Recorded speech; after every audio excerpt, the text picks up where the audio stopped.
Welcome in, everyone, to this week's edition of Broadcaster Hour. I'm Roger Hoover with you from Birmingham, Alabama. Of course, we've got Kyle Crooks from Gainesville, Florida, and we are joined today from Indianapolis, Indiana, by the voice of the Indiana Pacers on the radio, Mark Boyle. And Mark, it's great to see you. How's your summer going so far?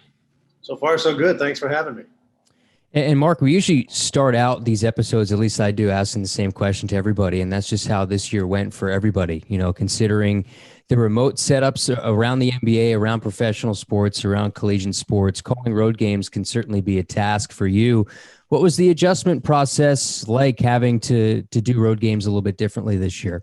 Well, before I get into specifics, I want to make a general observation, because when I start to talk about the difficulties involved with that, it sounds like I'm complaining, and there's never a day where I forget that this is not a real job. So if I say, well, it was really difficult to sit in a studio and call a game off of a monitor, that might be true, but it's not nearly as difficult as being without work or reporting to do some kind of a job that you hate. So that's my perspective before I answer. Working off a monitor in our case was not as difficult as it was for some, because we don't have access to our players and coaches and other media types like we would back in the day. We initiated conference calls on game days. Our broadcasters would get with the broadcasters from the other team, and we would exchange notes and comments and observations. And just talking to those guys, I could sense that they had a lot more trouble than we did. We have a terrific behind the scenes staff here. We never had a single technical issue. And so while it was difficult calling a game off of a monitor, it wasn't nearly as problematic as it was for some. The one thing that was a problem, and this was unavoidable just because of circumstances, if you don't have contact with your team, it makes it a little bit more challenging to tell their story. I never did meet our coach. He lasted for a year, and then he was fired, and we didn't have access the whole time. Now, I spoke to him on the phone for 5 or 6 minutes once a week for our weekly radio show, but I never did meet him in person. Haven't spoken to any of our players in over a year. So it's the day-to-day interaction with players, coaches, management, trainers, and so forth that helps you get a complete understanding of what's going on. A lot of the stuff you find out during these interactions you can never use, but it's contextual and it helps you understand the story. And when you work for a team and you're out there 82 nights a year, or in this case 72 because of the truncated schedule, you're telling a story. You're not just calling a game, and you need to put everything in context. And sometimes that's hard when you don't have access to the people that you would normally have access to. In total, I would say this: it was more difficult than it would have been back in the day, as I like to call it now. But still, because of the support staff that we have here, I think it was as seamless as it could possibly be. And it just illustrates how much, not just for us, but for all teams, for all guys that are fortunate enough to have jobs like this, the behind the scenes types are never known, are never mentioned unless they screw up. Our people are so good that we never even have to mention them ever. If that were the case, they don't screw up, and they made our job so much easier than it might have been. So yeah, it was difficult, but let's stay grounded here. We still had work, we still had games, we still did what we loved to do, and we were very fortunate. And you mentioned, it was tougher to get stories, and you talked about how you would talk to other broadcasters to get those stories and not being able to talk to players. Would you talk to, beat writers? Would you try to get them on the phone and ask them just about the daily interaction? How are you able to get into the day-to-day to the Pacers without having that face-to-face communication? You mentioned talking with the broadcasters. Were there any other things that you did to make sure that you were keeping up with that day-to-day?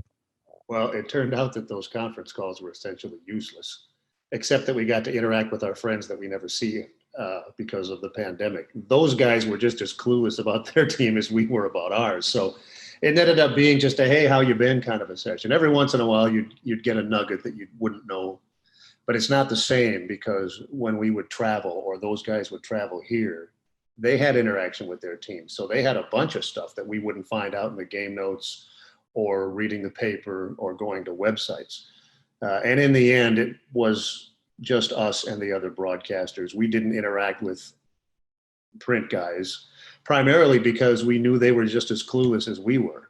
And time management is important in this job. So, we set up the conference calls, and they were beneficial from the standpoint of we got to stay in contact with guys we wouldn't have seen otherwise. But turned out they didn't know any more about their teams than we knew about ours. So there was not a lot of information gathering. And also part of this past season for you, on some sad notes, losing Slick Leonard, your longtime radio partner. Just how difficult was that moment when he did pass away, and those broadcasts following that? Well, it was extremely difficult, and not just for me, but for everybody involved. He's been with our franchise since it started back in the late 60s as an ABA team. I met him when I came here in the late 80s. So there have been people that have known him for 50 years, 60 years, 70 years. He was married for over 60 years. He's got children and grandchildren, and he had a great local support staff. He has 5 kids, and all but one live in town here. So as his health started to decline, they were always there for Slick and Nancy. The last 2 seasons, the last season plus the restart last year and then this season, he wasn't with us physically at all. We decided it wasn't a good idea for him to come downtown because of the pandemic. So we got him on the phone 3 times a night. We did a pregame segment with him, we did a halftime segment with him, and then we did a postgame segment. But other than that, he'd been with us on our broadcasts since the mid-90s. Before that, he did television.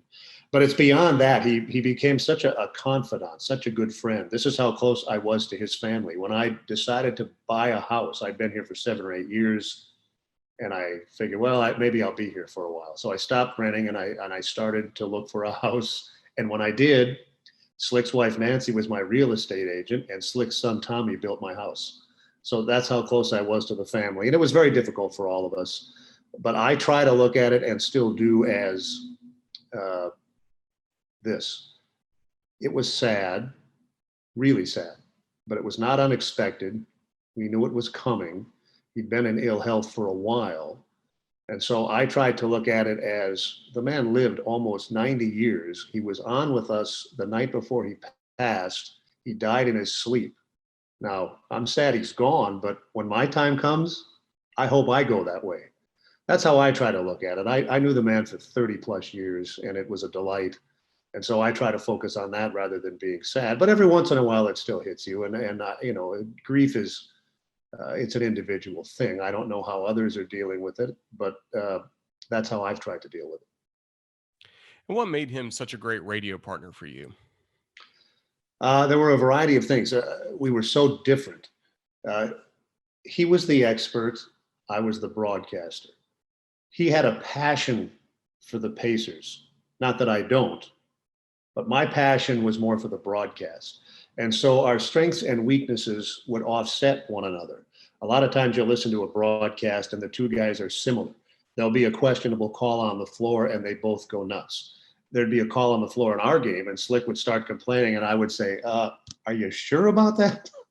We just offset each other. I was able to bring him back to center. He was able to get me caught up in his passion. I think that we worked well together because we were friends, because our styles were different. Once we went on the air, our goals were different. His goal was for the Pacers to win, even though he couldn't impact it. He would cheer. But the great thing about him was he was a homer, but not in the traditional sense. If somebody did something that warranted criticism, he was right there with it. And so our broadcasts, I hope, when people listen, they hear that we're Pacers guys, but they trust us because we're not blind. We aren't calling games through blue and gold lenses. Slick was, but I wasn't. And the combination of the way we did things, I think, worked for us. And plus, he's such a folksy, humorous guy. And the beauty of it is his humor is unintentional. He would say stuff that would have us all laughing, and he'd be looking around, what's funny? He was just a wonderful guy. And his status as a franchise icon, and not just a franchise icon. He grew up in Indiana. He was a state high school tennis champion. He played on a really good high school basketball team back when high school basketball was huge. Then he played at IU, made the game-winning free throw in a national championship game. So his legacy with Hoosier fans goes all the way back to the 50s. And he was, I would say, you could argue, that he's the single most important person in the history of our franchise because of his longevity, because of the fact that he and his wife put together a telethon. I don't know if this is common knowledge, but it is here. It looked like the team was maybe going to have to move or possibly even fold back in the early 80s. They didn't have, it was before the Simons bought the team. They did a telethon to raise enough money to keep the Pacers afloat. Now, without that, would there be an Indiana Pacers today? And if there was not an Indiana Pacers, how would the downtown be? It's vibrant now. It's thriving. We've had a Super Bowl here. We have the Final Fours here. There's a state-of-the-art basketball arena here. There's a new football stadium here, relatively new.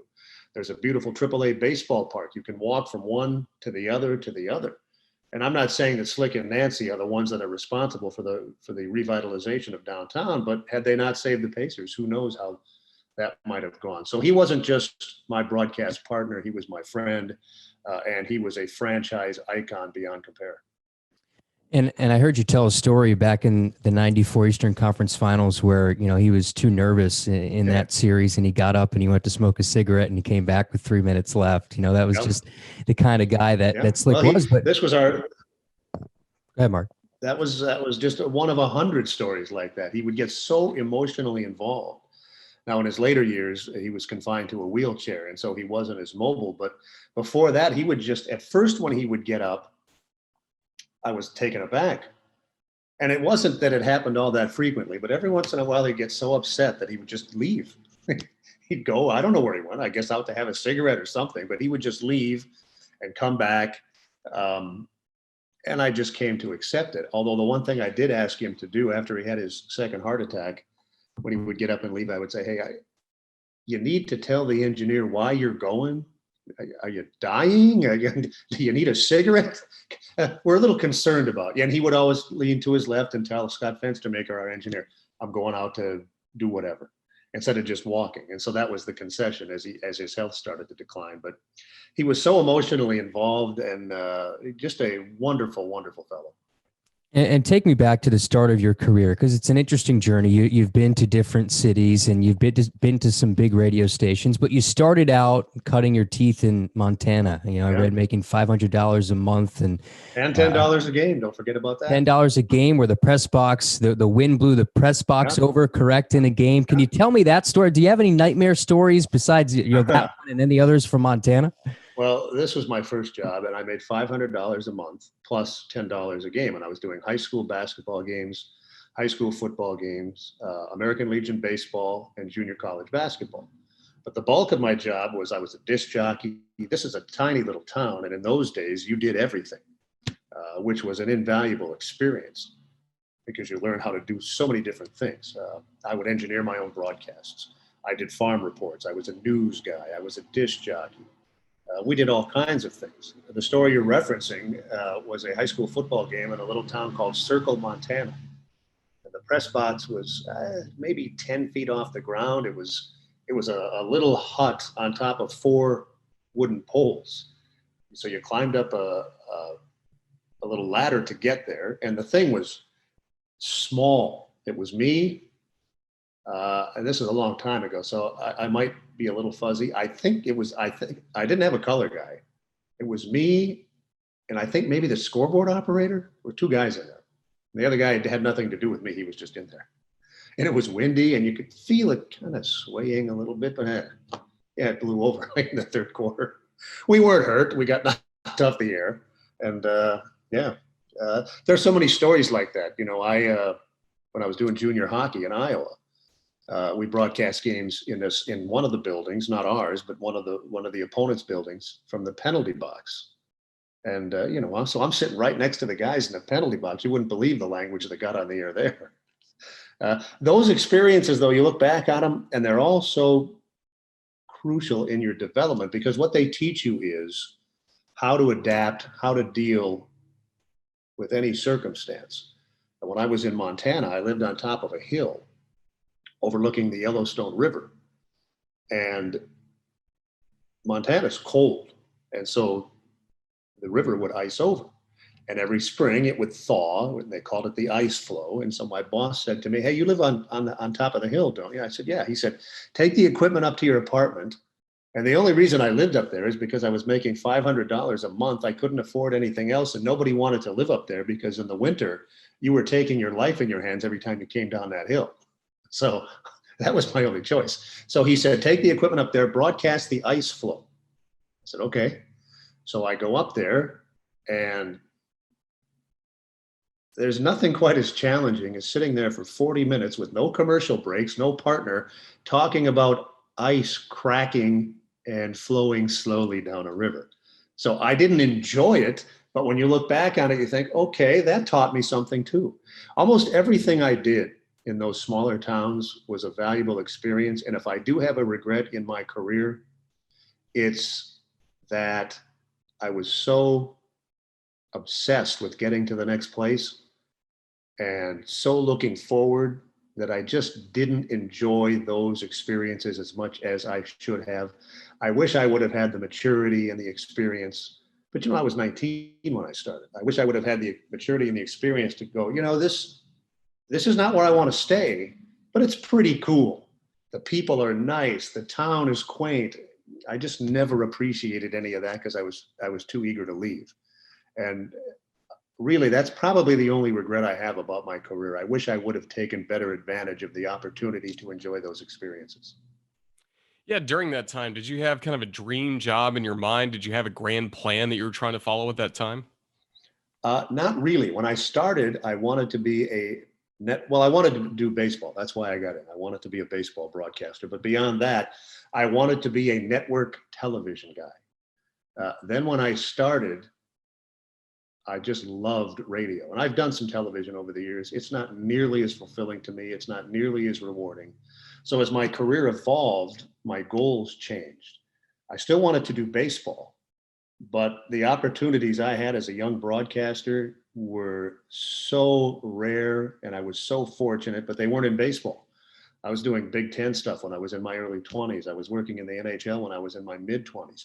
And so my career moved in a different direction. And I'm not, I talk about not being wise enough or experienced enough to enjoy some of the things that happened to me. I was smart enough to understand, well, yeah, Big Ten football. No, I'm a baseball guy. No. I understood, hey, this is a great opportunity. And so my career went in a different direction. And ultimately, what I decided I wanted to do was be a play-by-play guy on radio for a team.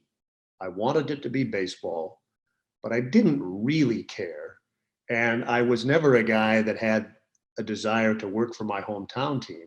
Now, I'm from Minneapolis, and when I was in the NHL, I was the pregame and between periods guy for the North Stars when they were there, and I was the fill-in play-by-play guy. And had they offered me a job, I would have stayed. But my goal was never to get back home. I didn't care where. I had only an interest in getting to the major league level. It turned out to be with the Pacers, but it could have been with the Cleveland Cavaliers or the Chicago Cubs or whomever. I didn't care. I just wanted a major league play-by-play job. And that started to be my goal maybe 2 or 3 years into my career. But when I first got into the business, I wanted to be a network TV guy. And then your journey, as you mentioned, eventually leads you to Indiana. What were some of the stops along the way that were really notable and shaped you even more? Well, they're all notable. I started in Miles City, and then I went to a town called Detroit Lakes, Minnesota. It's up in northern Minnesota near the North Dakota border. I'll tell you a quick story about that. This is how I look back on some of this stuff. I was making $500 a month in Montana.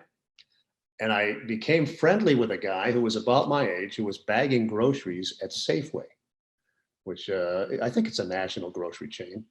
And he drove a Trans Am, which I thought was so cool. My car was held together by Scotch tape and nuts and bolts, and it could barely get me where I wanted to go. I thought, this guy's my age. He's driving a Trans Am. These guys at the grocery store must make a lot of money. I asked him how much money he made, and he told me I made $10,000 last year. And so I divided that by 12, and I realized that was $833.33 a month. So I applied for this job in northern Minnesota, and they like my tape. These tiny towns, they don't fly you in. The whole thing's done on the phone. And so the guy says, okay, you're our guy. How much money do you want? Now I'm 20 years old or so. Too stupid to understand rule number one of negotiating is you never throw out the first figure. And so I said, I want $833.33 a month. And there's a pause on the other end, and he says, well, we pay $815. And I said, I want $833.33 a month. Now I would have gone for the 815. There's another pause, and he says, I don't know why you want $833.33 a month, but it seems important to you. I'll give it to you. Well, I got there and I was making my $10,000 a year and I was still broke. So I I knew this, but it just didn't calculate. My friend with the Trans Am was living with mom and dad, and he didn't have expenses. That's why he was rich and I was broke. So I was there for a year and a half. That was my first opportunity to do hockey. I did high school hockey up there. And then I went down to Dubuque, Iowa. And that's when I first got involved doing Big Ten stuff. In those days, there were no, there might have been, but exclusivity was rare. Iowa, for example, had 7 stations doing games. You would never see that now. So the opportunities that existed for a young person then are not there now. There's no way a kid in his low 20s is doing Big Ten football and basketball unless he's working for a campus station. So I was there for a while, and then I went up to central Minnesota, a town called St. Cloud, which was an hour north of Minneapolis. Then I went to Minneapolis. Was my first major market job. And then I was in New York and St. Louis and here. And if you'll indulge me, I don't know what your demographic is here, people listening to this. I want to tell a story that I tell kids all the time, if you'll indulge me. When I was in central Minnesota, I'm an hour north of Minneapolis, and we were an affiliate for the Minnesota North Stars Network. And I was busy. By then I was just doing sports, but I had 2 sportscasts in the morning, 2 in the afternoon. I was doing high school games and small college games, and I was working countless hours. I get a call from the sports director of KSTP in Minneapolis, which is the flagship. He says, hey, listen, I got 80 games. I got 2 intermissions a night. I got 160 intermissions I need to fill. I'm calling around to our affiliates to see if any of you would like to put together a feature on hockey in your town. Pretty good idea for him. And my first thought was, man, I don't have time for that. Well, I made time for it, and I did it as best I could. I sent it, they used it. This is maybe in November or December. Then in April or May, I get a call from the general manager of the station. He says, hey, I heard that hockey feature you did for us. I have an opening for a sports director. You want to come down and talk to me? I did, and he hired me. And then, and this man's name is Scott Meyer, he then went to New York and became the first general manager of the first all sports station in the country, and he took me with him. So had I half-assed that feature, who knows where my career has gone. The lesson I always tell when I use this story is never forget this. You never know who's watching, and you never know who's listening. Do not do anything at a level lower than the best you can. You never know what's going to happen. I like to think I'm talented enough that I would have succeeded anyway, but that's ego talking. All of us need breaks, and that was my break. This guy heard my stuff, invited me to come and interview, hired me once, hired me twice. And then I'm in my 20s. Now I've got a major market station in Minneapolis. I've got WFAN on my resume. You think guys who are hiring, and by the way, the guys that are hiring are morons. Most of them don't know what they're doing. So they look at a resume and say, hey, this guy's got Minneapolis and New York. He must be good. Let's bring him. The resume and the experience is important. And so never do anything less than 100%. And that's the last time in this conversation that I'll be on the soapbox. This is a soapbox podcast, so it's perfect. Okay. Let me ask you this, FAN, because I'm born and raised in New Jersey, and I grew up listening to Mike and the Mad Dog, and you know, after really the birth of it, and you were there for the birth of that station and the birth of a 24/7 sports talk radio station, which nobody thought would work. Now every market has one. For you, what was that experience like, being on the air in New York City and almost kind of like what people thought would be a sinking ship at that time, right? Yeah. FAN. Yeah, well, it was less traumatic for me than it would have been for some, because I was young and single. I didn't have to uproot a family or worry about anything like that. It would have been a much more difficult choice had those been factors in my decision, but they weren't.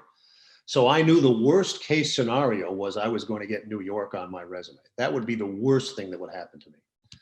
But it was stressful because we never knew for sure We didn't know what we were doing. There was no prototype.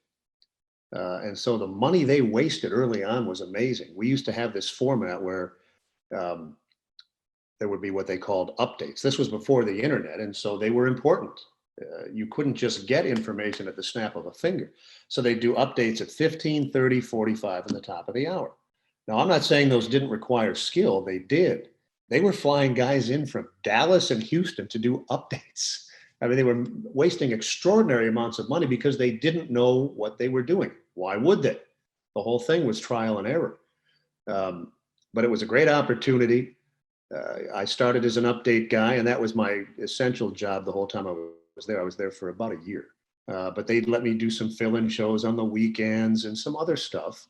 And that was valuable experience too. And then working with guys that were much more accomplished than I was. When I started there, Greg Gumbel was our morning guy.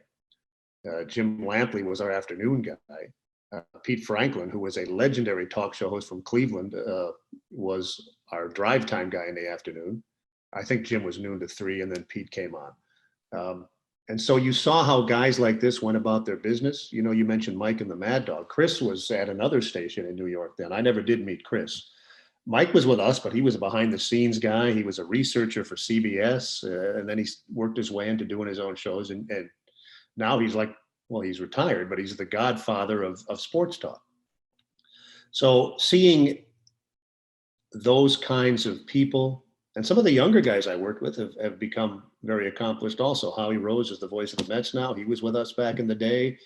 You know, and some of the behind the scenes types have gone on to major management positions. Steve Cohn, who was one of our producers, is now the vice president of sports programming at Sirius XM. A lot of guys have gone on to do a lot of things. And I tried to learn from all of them. I looked at their approaches. What are they doing that I could incorporate? Do they have, you know, there are no secrets, but do they have things they do that I hadn't figured out? I never tried to copy anyone else, but I always tried to be alert to things that I could incorporate in terms of my own preparation or my own approach or my own delivery or whatever. I was there for about a year, and then I went to St. Louis, and it was a really valuable experience. And I do think this is getting a little bit more into the history of the station than probably you had planned to, but I'm convinced that it would have failed if not for two things. Number one, Jeff Smulyan, who owned it and had the idea, he just stuck with it. He believed in it. And number two, we were sinking. And then they got the 660 frequency. We started at 1050, which is not a good frequency. 660 though is dynamic. And then Don Imus came and started to do the mornings, and that's when things started to turn around. Had Imus not come, who knows what would have happened. But he did, and they thrived. And I don't know where they're at now, but I do know that for a number of years, they were the top billing radio station in the country.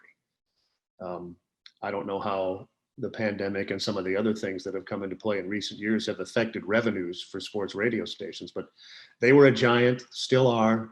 And once they succeeded, like you said, now there's multiple sports talk stations in every market. And the only disappointing thing for me in that regard is this, not saying it's bad business practice, you're in it to make money, but the decreasing presence of local content is disappointing to me. A lot of these all sports stations just simulcast, not simulcast, but ESPN syndicates their programming. They might have a morning guy live, but the rest of it, I can get that anywhere. Local content is so important to me. That's as a listener, though. I'm not an operator, and maybe that's the best way to do it, especially as radio is in troubled waters now. But I like the all local content. That would be my consumer complaint. Yeah, there's only so many times you can hear LeBron versus Jordan debate on your radio, right? Well, let's flash ahead in your career a little bit. So you get the Pacers job at a fairly young age. For you, I'm sure there's a lot of guys that are and gals that would want a job like that. So at that age, how do you stand out amongst the crowd to get that job? How does that come about? Well, circumstances are so important, and so is timing, and so is luck. I left New York in July of '88 to go to St. Louis. It was a dream job for me. It was KMOX, which doesn't resonate now as it did then. KMOX was a legendary AM radio station. Bob Costas started there. Jack Buck worked there. Harry Carey worked there. It was just, and I always wanted to work there as a kid. When I was in Minneapolis, I'd sit in my bedroom at night and listen. And at night, you could hear stations all over the country. And KMOX would come into Minneapolis, and how cool would it be to work there? Well, one of our producers in New York had worked there. So he had inside information, and he said, hey, they're looking for a guy. You should apply. So I did. And they were really scrupulous in their hiring practices. I had to fly out there twice to audition. And this is where I made a mistake. It worked out. I knew when I auditioned that I wasn't a good fit there.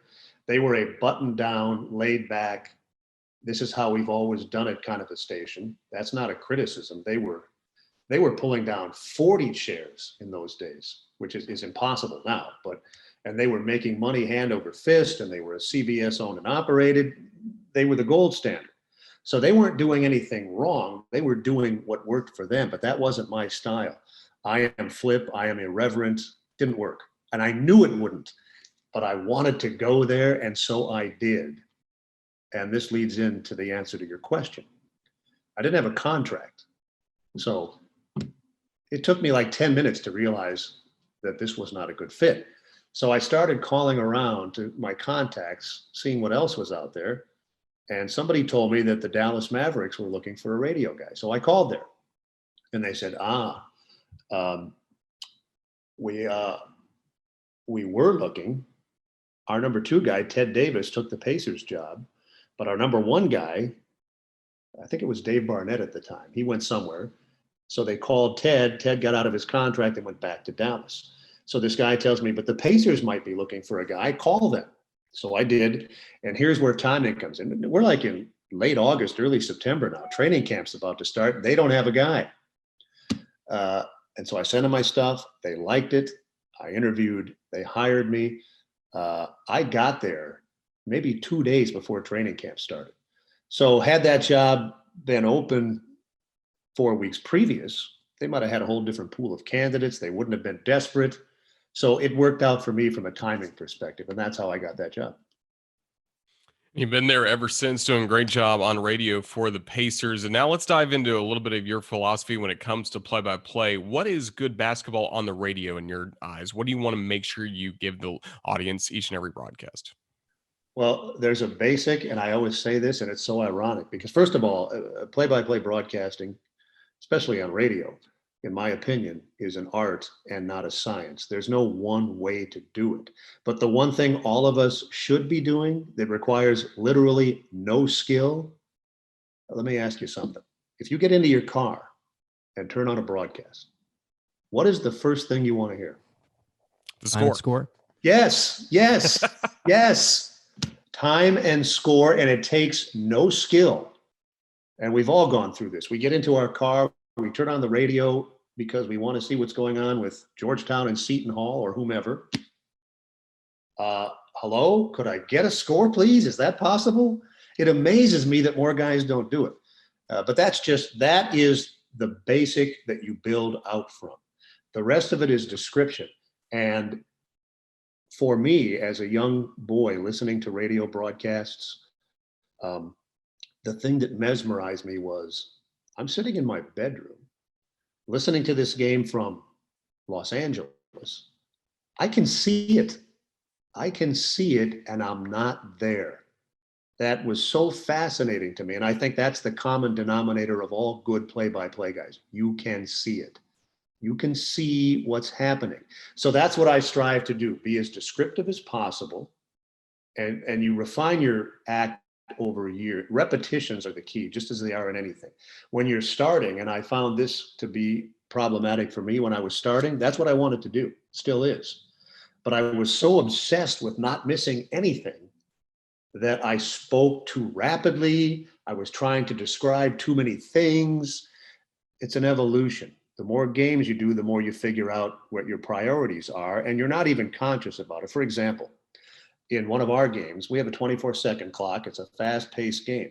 If the ball comes across the timeline, what do you think the listener would rather hear? Pacers up 55-52, 4 minutes left in the third quarter, or Jones has it, high left side. I can miss a couple of those perimeter passes to give time and score. You have to prioritize. And I always try to stay, and I know this is counterintuitive, and I know from speaking to kids in college and high school classes that this is not how it's taught, at least not most of the time. I tell guys, stay a half beat behind the play. Don't be obsessed with being on the play.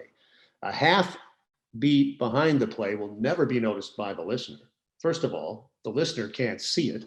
Second of all, if the listener has turned down the television volume and is synced with your broadcast, a half a beat still isn't noticed, and you will cut your mistakes dramatically. Too many guys, in an effort to stay on top of the play, I think, call the play before it happens, and you make needless mistakes. I don't know how many mistakes I make in a broadcast. It's in the dozens, I'm sure of that, but much less than it would be if I didn't stay a half beat behind the play. Beyond that, I try to be descriptive. I want my credibility to somebody that listens to me on a regular basis and starts to figure out how I do it. I want my credibility to be unquestioned. So I will never jump on an official for no reason. It amazes me, and it's becoming prevalent. More and more guys are being homers at the local level.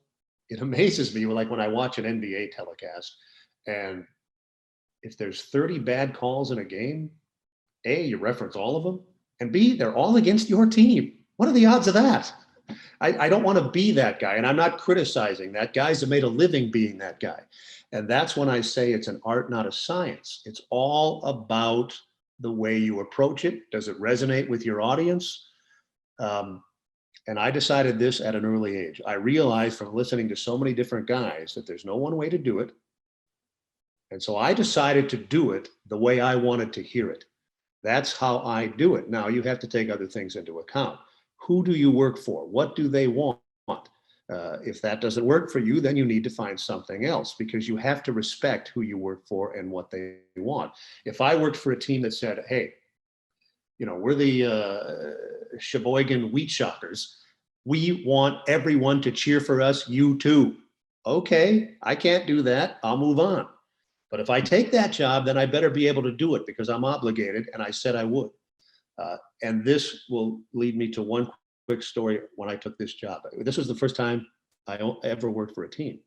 I'd done stuff, but I'd always worked for the station. So there's a level of independence there. Donnie Walsh was the guy that hired me. He ran our franchise for many, many years and then ran the Knicks, and he's still around as a consultant. One of the great, great management types in the sport over the years. And he hired me, and I said, hey, listen, I want this job, but I do have a concern. I will give you whatever talent I have. That's yours. That's what you're paying for. You cannot have my credibility. I will not give it up.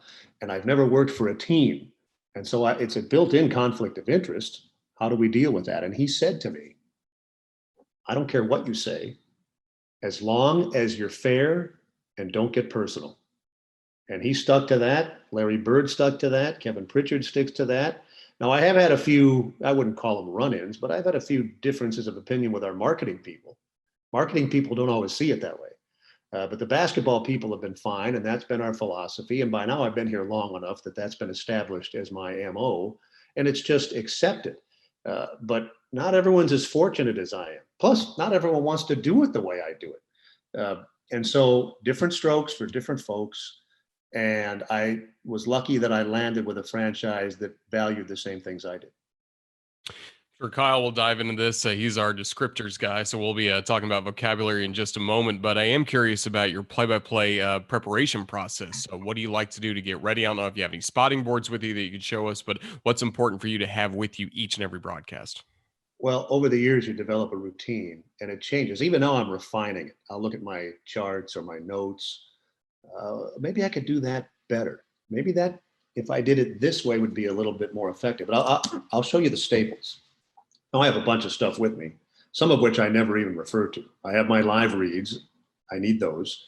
I have stats, which sometimes I look at, sometimes I don't. I'm a big stats conscious guy from the standpoint of I don't want to flood my broadcast with stats.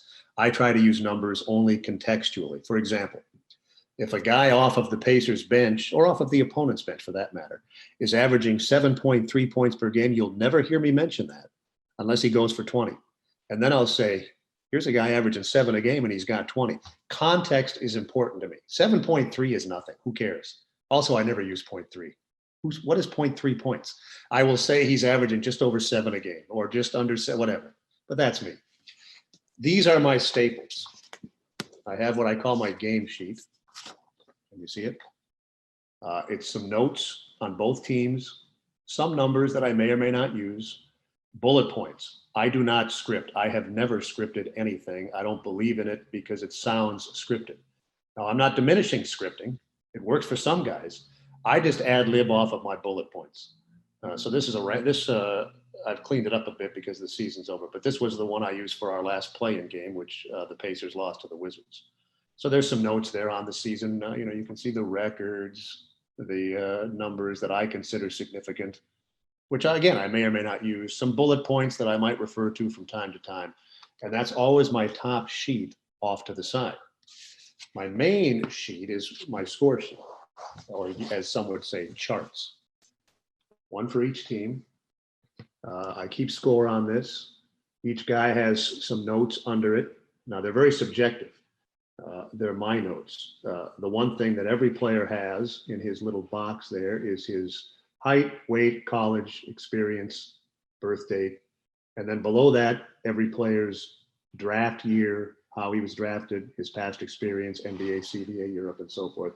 The rest of the notes are my own subjective things that I think are important. So as I'm keeping score, I can possibly look down and see notes at the same time. I came up, from the bottom of the stack. So I was used to keeping my own score. When I was doing small college games, I kept my own rebounds. Now we have stat. If I wanted to, I could get by without doing any of this in terms of keeping score. We have a stat monitor right next to us.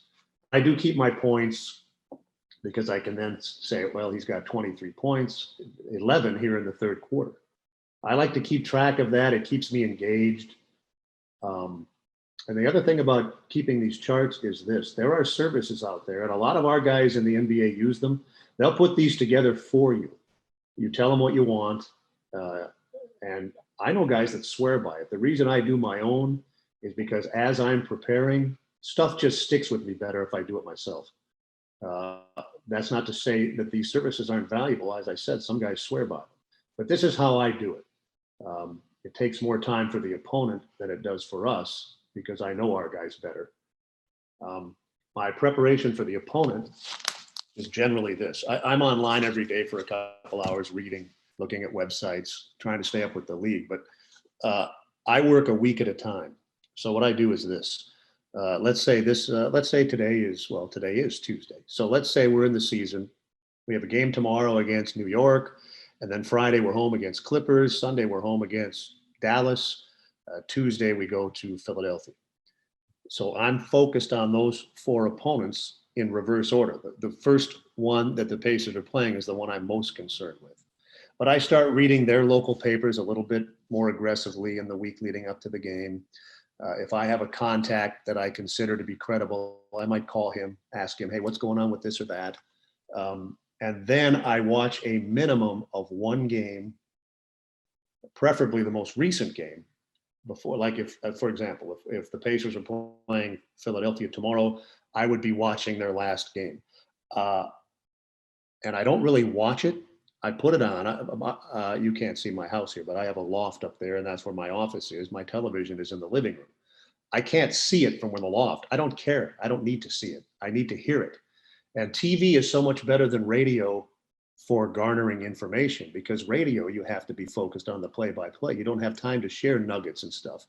And these telecasts, you'll learn stuff that you would never learn from the game notes, just little anecdotes. And I may use them or I may not, but they help me put everything into context.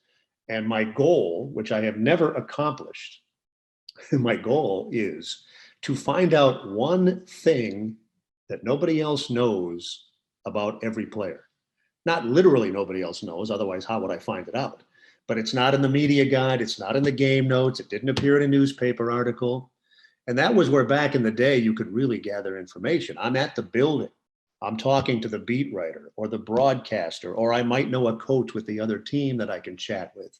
These assets are tremendous sources of information. And as you're around for a long time and you establish your own credibility and relationships, these people know to trust you. They know they can tell you stuff and they know that you'll know how to use it or not use it at all. But they're willing to tell you stuff because they trust you. And that's why you go to practice, not to learn about, gee, how are they going to trap against Cleveland? You might learn that, but it's really about, I want these people to see me there. I want to talk to them on a regular basis. I want them to know they can trust me. So when I ask them something, they'll tell me straight. Now, not everyone will, but you do the best you can. It's all about relationships in terms of gathering information. You can get enough without knowing anyone. I can, especially when I started, there was no internet. There was nowhere to get stuff. If I wanted to read about the Cleveland Cavaliers, I had to go to the library and go read the Cleveland Plain Dealer. And I did it. Now I'm old now and I'm too lazy to do it. So I'm glad the internet is here. I compare, you know what, guys? I compare a broadcast to an iceberg. The actual 2 hours or whatever it is on air is the ice above the water. The rest of it is below the water. The preparation, the people that help you behind the scenes, all of that. No one sees or hears that. Or to put it another way, it's like building a house. If you build a house with a crappy foundation, it's going to collapse eventually. But if you build a house with a good foundation, then the rest of it will stand for years. The preparation is the foundation. The broadcast is the rest of the house. And there are guys that are talented enough that they can do a game without any preparation. But sooner or later, it catches up to you. And when I say they can do it, they have the skill to do it. They can call the game. They can. But I always operate under the assumption that there's at least one listener out there, and probably more, that knows more about my team than I do because they're obsessed. And I'm never going to fool that guy. And so I'm not going to try. That's why I prepare. Plus, I just want to do it right, as I define right. And that's when I'll know there are three ways where I'll know when it's time to quit.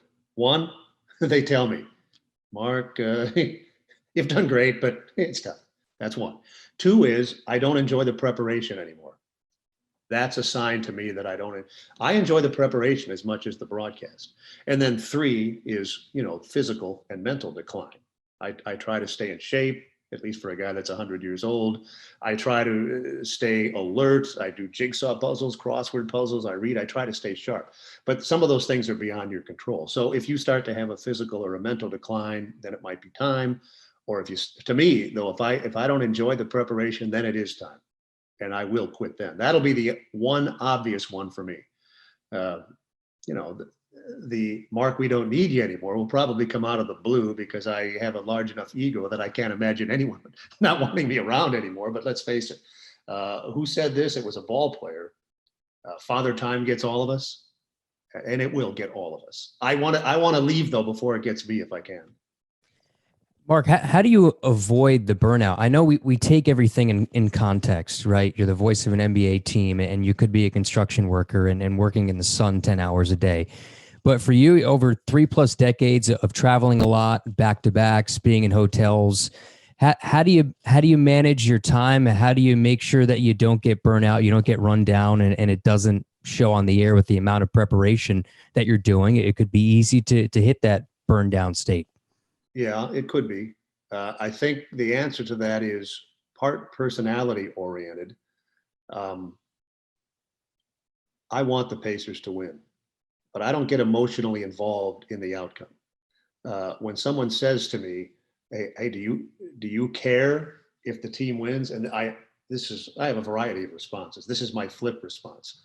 I care about the Pacers doing well as much as they care about whether my broadcast went well. I'm kidding, of course. The players don't give a damn about you, and I don't give a damn about them, is what I'm saying, but it's not true. But I can't tell you how many guys over the years, as we travel around, NBA guys I'm talking about, how's it going? Oh man, it's been so tough. We're losing. You know what? And I'll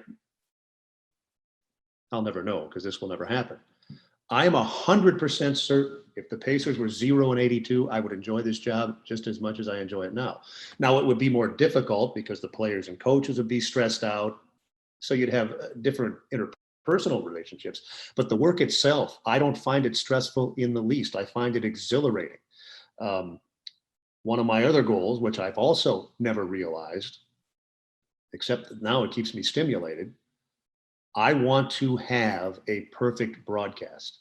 I want to get from A to Z without making a mistake, without saying, without mumbling, without stuttering. As far as I know, I've never gotten past the first 3 minutes of a game with that, but it's still my unrealistic goal and it keeps me energized.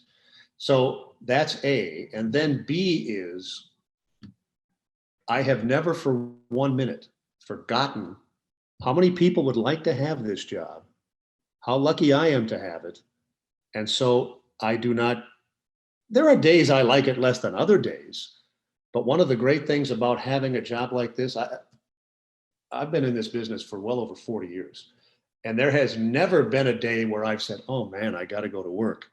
There have been days where I've said, I don't feel that good today. I wish I didn't have to go to practice, but I will. You know, it's context. Really? Really? I'm worn down? Because why? Go to a local bar or a local restaurant or the grocery store. Just pick out a random guy and say, hey, here's what I do for a living. But I'm kind of run down, kind of weary. The guy would just look at you like, what in the hell is the matter with you? Now, I do get tired. Our schedule is somewhat grueling. And I put that in context. You know, we fly on private charters, we stay in 5-star hotels, but there is a physical component.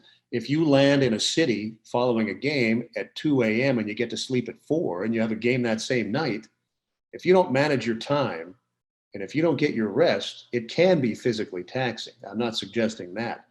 But to me, the question you're asking has more to do with mental than physical.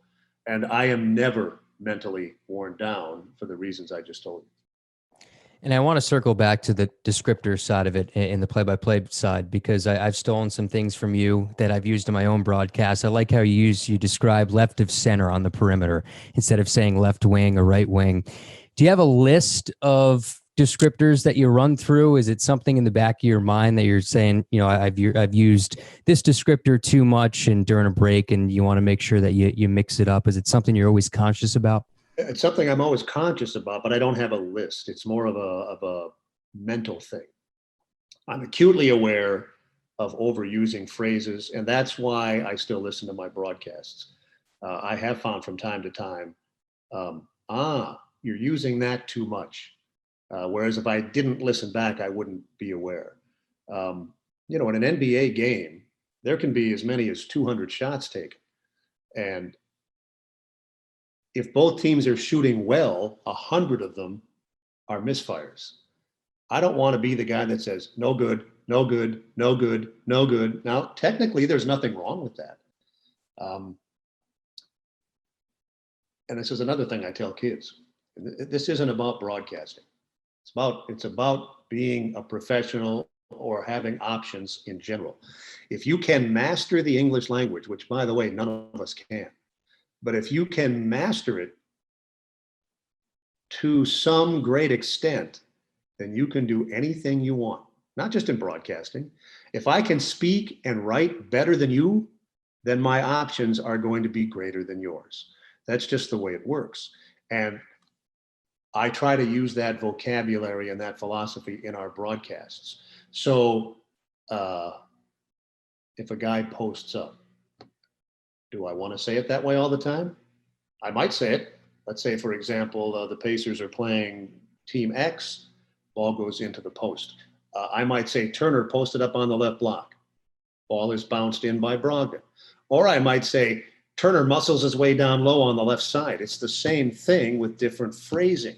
And again, it's all about repetition. You get to the point once you've done enough games that you're not thinking about how should I say this? How should I say that? You have developed your vocabulary enough. And there's no limit to what you can do with vocabulary or where you can get different phrasing, You say you've copied some of my stuff. I'm sure I've copied other guys' stuff. But I'll be watching a television show and I'll hear one of the characters say something. And, hey, that's a word I could use to describe that.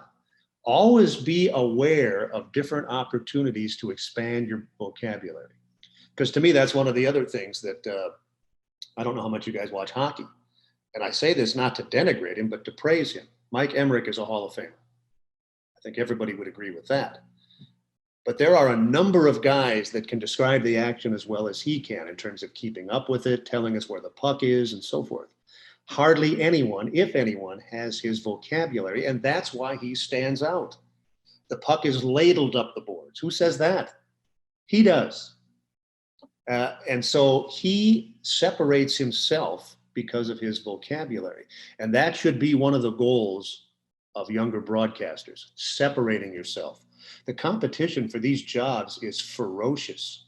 How do you get it instead of guy B or guy C? Well, a lot of that circumstance and all of that. But if I can separate myself from you, that increases my chances. Back to what I talked about before. I was in my 20s. I had New York, Minneapolis, and St. Louis on my resume before I got here. That helped to separate me from the other contenders. If I can use the language better than you, if I'm a better people guy than you, if I have better relationships with you and can use some of those people as resources and references, that can help me separate yourself. You should never stop realizing that part of getting a job in any profession, but especially a competitive profession, you got to separate yourself because there's a million candidates and only a finite number of jobs. How do you get that job? Well, one of the ways is by separating yourself. And I think in our world, you can do that with language and vocabulary. Mark, a lot of times when I work solo on Alabama women's basketball, I feel like I do a pretty good job getting scoring time, getting a lot of descriptors in. And then when I fill in on men's basketball, I'm working with an analyst that's used to speaking a lot. And it's sometimes hard to find that balance and making sure I'm getting all those things in while giving the analyst space. You had some opportunities to work solo, and then obviously your long partnership with Slick Leonard. Just how do you approach working with a color analyst and making sure you're still sticking to everything you feel like you need to as a play-by-play man? Well, it's different on radio than it is on television because on television, the analyst is the guy, if you're doing it right. On radio, he's there and he can contribute. This is what I do with my guys, whether it was Slick or in recent years, Austin Crozier, Eddie Gill, Scott Pollard. I tell them this. We're just going to start with this. And after that, we'll see how it goes. Here's the rule. We got one rule, and it's this. When I talk, you don't. That's it. Other than that, if I want to bring you in, I will. If you've got something to say, feel free. And that's how we'll start. And then we'll get a feel for each other. And then we'll get more nuanced. And so pursuant to your question, if you're working with multiple analysts, or even if it's just one, and you're going back and forth between solo and an analyst, it can be challenging. I try to look at it as, okay, this guy's an asset or gal. I've also worked with Stephanie White, who was terrific. That's an analyst. I mean, that's an asset. How am I going to take advantage of that asset? And if I have to forego saying, for example, during a free throw sequence, Jones is an 82% foul shooter, and the Wizards are a terrific foul shooting team. They score more points from the line than any other team in the league. If I have to forego that so that Eddie can say something more interesting, then that's the priority. You have to reprioritize. You still prepare the same. I use this. I've heard people say you can over-prepare. You cannot over-prepare. That's impossible. You can, however, over-present. And by that, I mean this. I probably use 5 to 10% of the stuff I have on a given night, but I'm glad I have it. So if I have an analyst, I might even use less, because if this analyst is contributing, then I want them to take that time that I would be using for stats or whatever.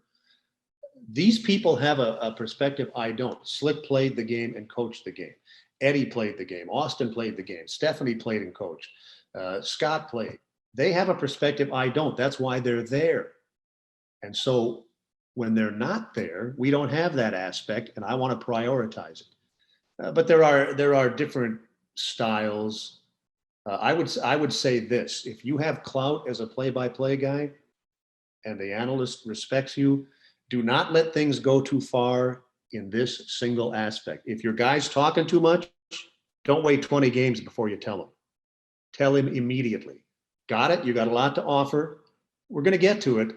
Don't talk when I'm talking. Don't talk over me.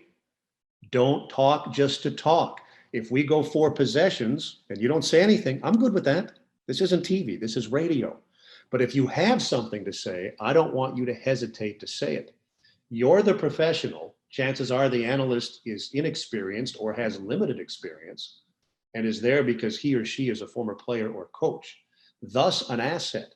But A, chances are they don't have a great deal of experience and so may not know how to do it at peak efficiency. And B, they don't know how you want it done. The radio broadcast is the play-by-play guy's, theater. And so he or she has to decide how the analyst is going to be used. And a good analyst will understand that you're trying to max him or her out. I don't have the authority here to fire anyone, nor would I try if I did. But if I had a guy or a gal that talked too much, you could bet we'd have a conversation. It's easy to give more latitude to someone after you've set boundaries than it is to try to set boundaries after you've let them run wild for 20 games. So if they're talking too much or not doing something you need them to do, say, hey, John, the reason you're here is because you see the game in a way I don't. So I don't need you to regurgitate stats. Can you tell me why that trap is working? That's why you're here. So coach them, educate them. It's the same as if we were hired to be an assistant coach. We might know a little bit about basketball, but we're not qualified to be a coach. So help me. That's the same role in reverse. You're the coach. This guy's on your staff now. You need to help him. And this will be the final one, Mark, but anybody who's ever listened to your play-by-play, you have such a conversational tone, and the way you're kind of talking to us right now is the way you're presented on the air. And for a lot of young broadcasters, they tend to want to sound like what they think they hear, which is kind of this robotic broadcaster type sound. For you, how long did it take you to get to this point on the air where you're just kind of the same guy? It almost sounds easier said than done, doesn't it? Because for me, I would say I want to be more conversational every year. And every time I listen back a year from that tape, I'll say, well, this doesn't sound conversational enough. It's just one of those things. It seems easy to say it out loud, but it just doesn't happen sometimes. Well, I will address that. It's an excellent point. The guys you're talking about, now this is just me. I have a term for those guys. I call them pukers. Because they sound like this when they're on the air. And they sound like this when they're off the air. I have always been this way, and it wasn't hard for me, and here's why. The guys you listen to growing up, even if it's only subconsciously, have an impact on you. And the guys I listen to, the guys I was lucky enough to listen to growing up in Minneapolis, Herb Carneal was the Twins guy. He's in the Baseball Hall of Fame. Al Shaver was the North Stars guy. He's in the Hockey Hall of Fame. These guys were great broadcasters and they were conversational. I always felt, and this is one of my goals, I always felt that they were talking to me. I'm sorry, talking, yes, to me, with me, not at me. It made it feel like it was just me and the guy. And it's all about communicating.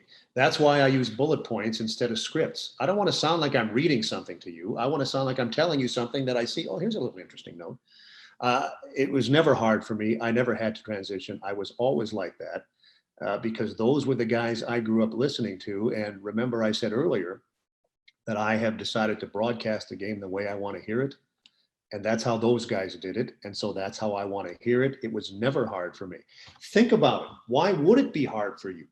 If you're on the air 2 hours a day, even if it's every day of the year, that means you're off the air for 22 hours. Take away the 8 hours or so that you're sleeping. That means for 14 hours, you do it this way. Why not just keep doing it that way for the other 2 hours? I don't know. Now, I never went to college, so I don't know if these professors and instructors are telling you. Now, there is something that needs to be mentioned, though. You do need to have a certain level of energy and enthusiasm that you might not have when you're sitting here talking to your friend or your spouse or your coworker. And so that takes a little time to get the necessary energy, especially, and this is something that I had a hard time with when I was young. When you're starting off doing small town high school and junior college games, there's like 8 people in the gym. And so when you know everybody can hear you, it's a little intimidating. to be energetic and enthusiastic. You kind of want to talk like this because it's like being in a library. Well, you got to get past that. But other than that, if you talk a certain way for 95% of your waking hours, just talk that way with a little more energy when you're on the air. It's not hard. I would think, if anything, it's harder to be from this guy that's talking to you guys to, well, this guy, how you doing, fellas? That's not how I normally talk. I've never gotten that. And without exception, the guys that I cringe when I listen to are all like that. It's not my thing. But again, the same as the Homer. I know guys like that who have had enormous success. And so who am I to say? I just tell you how I do it. Well, Mark, we know we've kept you for over an hour here on Broadcaster Hour, so we thank you for that, first of all. But I don't know if we're allowed to let you leave an interview without talking just a moment about the Malice at the Palace. We're almost 20 years from that night. Are you still feeling any of the health from your vertebrae that were fractured that night? I mean, no. have you put it more in context the further you've gone away from it? A little. First part of that is no. When I fractured the vertebrae, they healed nicely. And the one thing that the doctor did tell me was, when you get older, you might have some back pain. I haven't had any yet, and I'll be dead soon. So I'm thinking maybe I won't have any. Yeah, that was, at the time, it was unprecedented, but as you were going through it, it was still, okay, this never happened before. But then as you get further removed from it, I never watched it until, I don't know, maybe 2 or 3 years after. But the impact it's had on the game. Remember, as the league tried to wrestle with some of the issues that they thought were in play then, they started to make players wear collared shirts behind the bench, and the dress code, and all of that was a direct result of the brawl. I don't know how they drew cause and effect from guys showing up in chains and T-shirts to fighting in the stands, but whatever. That's their deal. Security is increased in the buildings. None of that would have happened had it not been a blowout. The Pacers were way up at the end of the game, and so the affluent folks who sit down low had left, and the security wasn't good enough. So the blue collar guy who sits up in the bleeds and drinks a lot of beer was allowed to come down. The guy that threw the beer never would be allowed down there in today's game. And so security was changed. A lot of things were changed, some questionably so, but many for the better. I'll tell you a couple, like, I'm in the off season. I got hours here. Do you have time for a couple stories? Okay. So I got 2 good stories about that. Oh, many, but the 2 from that night. So the game ends. I got trampled by Ronnie. They called the game, and they never did play the final, whatever it was, 40 seconds. And I'd also gotten cut above the forehead here. And so it was bleeding. Forehead cuts are almost never serious, but they bleed. So I'm in the locker room after the game. Our trainer was David Craig, and I said, "Hey, DC, can you take a look at this? Do I need stitches?" And so he's looking at it. No, I'll just bandage it up. You're good. Well, Ronnie's standing nearby, and he says, "Mark, what happened to you?" I said, "Well, Ronnie, I was the guy you trampled when you went into the stands." Oh, he says, Ron Artest is like the nicest man ever. Now, he had his issues, which he's fully acknowledged and has addressed. But he was a troubled man when he was with us, but always a nice, genuine guy. And at the same time, so I'm getting bandaged up, and Steven Jackson is standing there. And I said, "Hey, Steven, nasty stuff, no?" No, he said, "I've been shot at." He grew up in tough neighborhoods in Texas, and his background was a little different than mine. So now we get on the bus, we go to the airport, we're on the plane, and now my back is starting to hurt. And so I tell David, I said, "Hey, my back's really sore." He said, "We'll get you an MRI tomorrow, but for now, I'll put some ice on it." And so I took off my shirt, and he strapped some ice to my back. And we didn't have assigned seats on that plane, but this is just the way it evolved. The players, and to this day, the players always sit in the front. The coaches and so forth sit in the middle, and what I call the riffraff, the rest of us, sit in the back. Well, for whatever reason, Ronnie often sat in the back with us. So I'm walking up and down the aisle, my back's hurting, I got ice strapped, and Ronnie sees me again and he says, "Mark, what happened to you?" I said, "Ronnie, we just had this conversation." "Oh, yeah, sorry." I'm not going to say those teams were misrepresented, but after that, we had some issues, behavioral. That's not the right term. It's too judgmental. We had some issues with guys getting in trouble. There was a strip club shootout and so forth.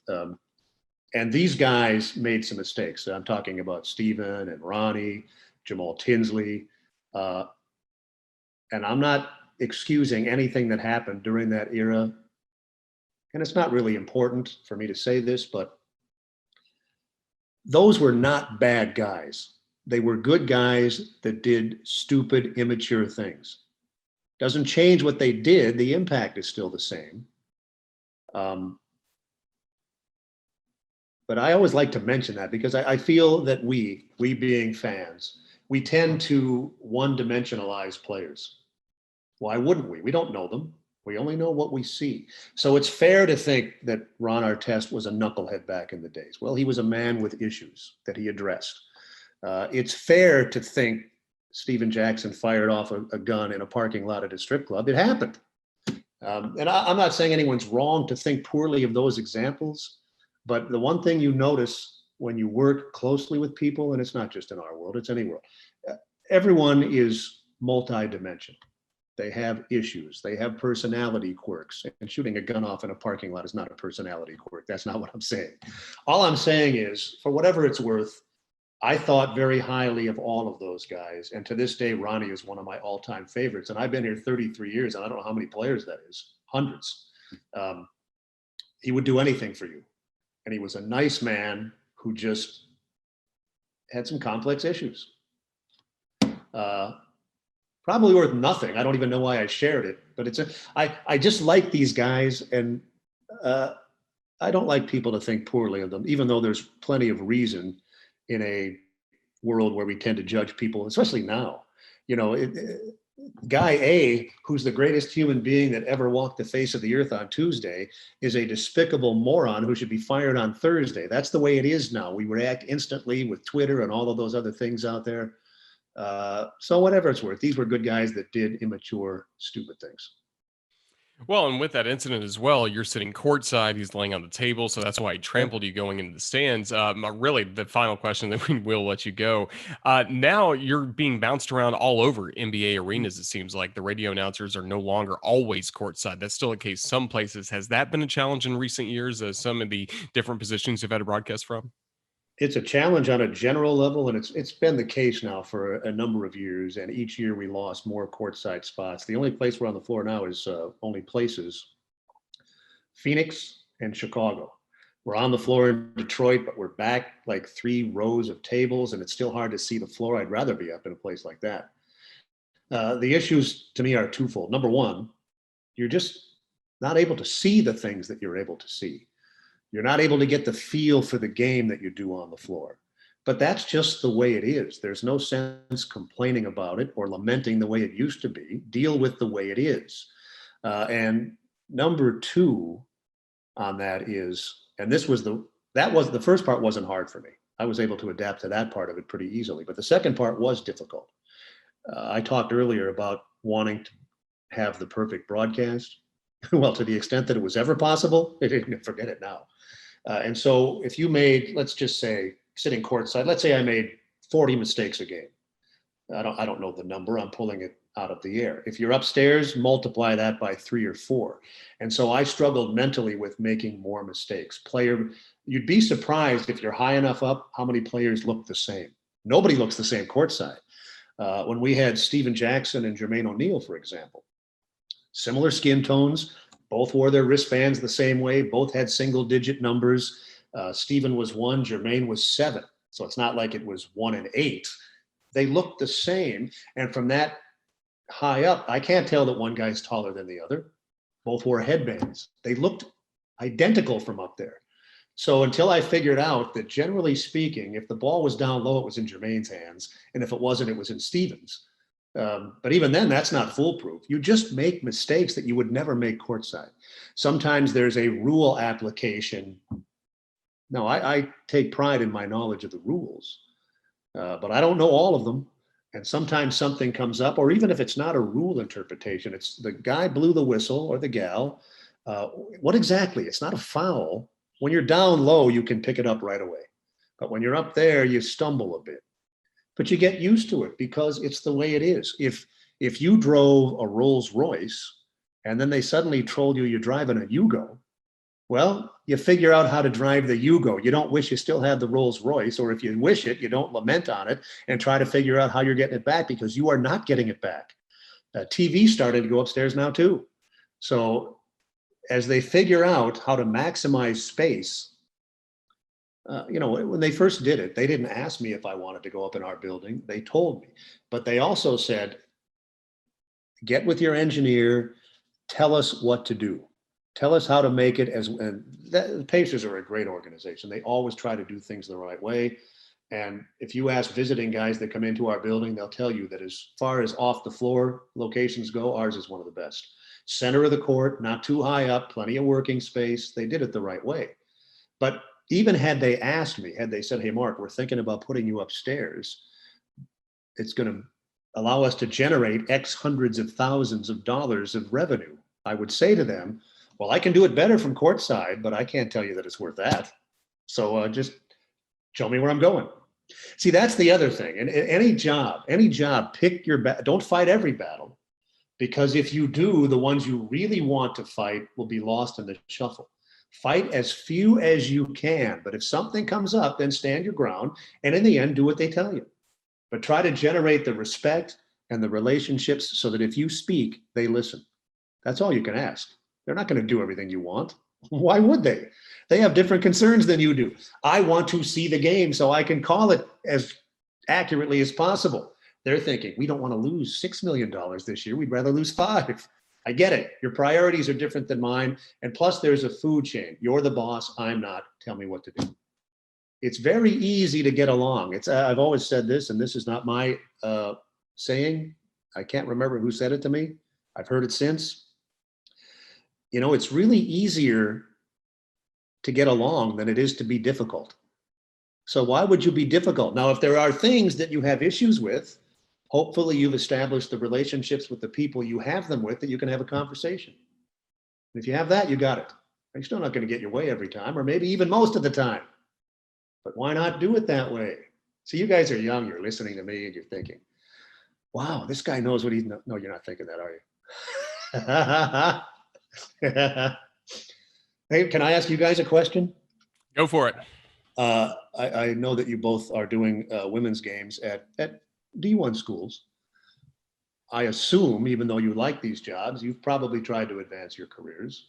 How difficult is it now? It's been a long time since I tried to get a job. I don't even know the process anymore. It was difficult in my time, but I feel like there were, even though there's internet and streaming and all of these other things which provide more opportunities, there's not the local stations doing games that there once were. I don't know if the opportunities are the same. And B, how hard is it to move up? Well, for me, it's hard. For this job, I'm doing Florida women's basketball here at the Gators. A lot of Olympic sports, fill in on the men's side. There was 100+ people that applied for this job. I mean, it was cutthroat to get this job because it is a good job. It's a stepping stone job. But Roger can tell you, it is any of these jobs, these Division I jobs that come open, you're talking 200, 250 applicants, most that are pretty qualified for these positions. So like you said, how do you stand out?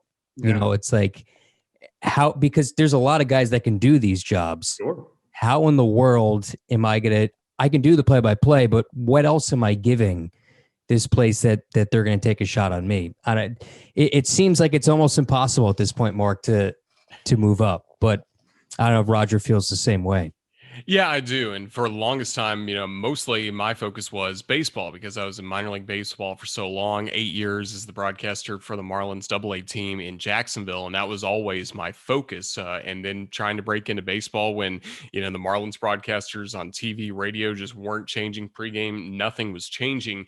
That's when I started to look more towards the college opportunities I had, and everything kind of changed at Alabama. In my last couple of years, I was in Jacksonville and made it to where they gave me a full-time job. And that's kind of the direction I've started to go in a little more is towards college sports or television. But yeah, in baseball, it felt that way too. Similar to applying to be, the voice of a D1 program. There's so many, 200, 300 people that are applying. How do you stand out? A lot of times it's the people that are on the home track that have worked for the individual stations that move ahead faster, even if they haven't called minor league games or things like that. So I think it is definitely cutthroat. There are so many people that want to do this, and this is a show designed for the people who are taking their very first steps on this journey, but also designed for Kyle and I to learn more from broadcasters like you, and that way we can help sharpen our skills and hopefully land some of these bigger opportunities down the road. And that's why, Mark, it's just grateful to have these jobs, because to be at Florida and Alabama, we want to take that next step. We want to be calling the big games and sold out arenas, but, we're doing TV games and radio games and full-time gigs for college athletics. And you got to be grateful for what you have. And, if I were going to offer you guys and guys of your ilk, younger guys who are trying to elevate through the ranks, and it's general, not specific, because different guys have different circumstances, but persistence, keep at it. Don't get discouraged. And if you do, try not to let it go on for more than a day. Keep working to get better. Keep establishing contacts, because what you're going to find as your personal, I don't know what you guys are in terms of your personal lives, but as you start to get older and get families, it becomes harder to move up for the reasons you've mentioned. Plus, now I've got a wife and a child. I can't afford to take this job making X number of dollars. So be aware of circumstances, develop multiple skills. It sounds like you both are, right? Now, there are skills now that weren't around in my time, with the editing of internet stuff. And you guys, this podcast is genius, by the way, because it allows you to get exposure. It allows you to meet people and establish contacts. It's very good. I've seen a lot of your podcasts and they're well done, which is one of the reasons I was glad to come on, and I appreciate you asking. But persistence. Do not give up. You don't want to be this guy. Let's say you get to be, even if you had success in another field, let's say you had to give it up. This is as high as I can get. I am frustrated, but I have an opportunity doing this.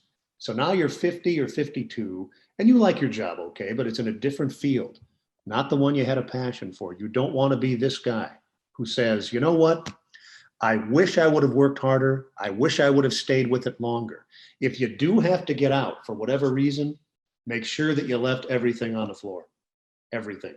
Then you might, I wish I could have been the voice of the Houston Astros. I didn't get there.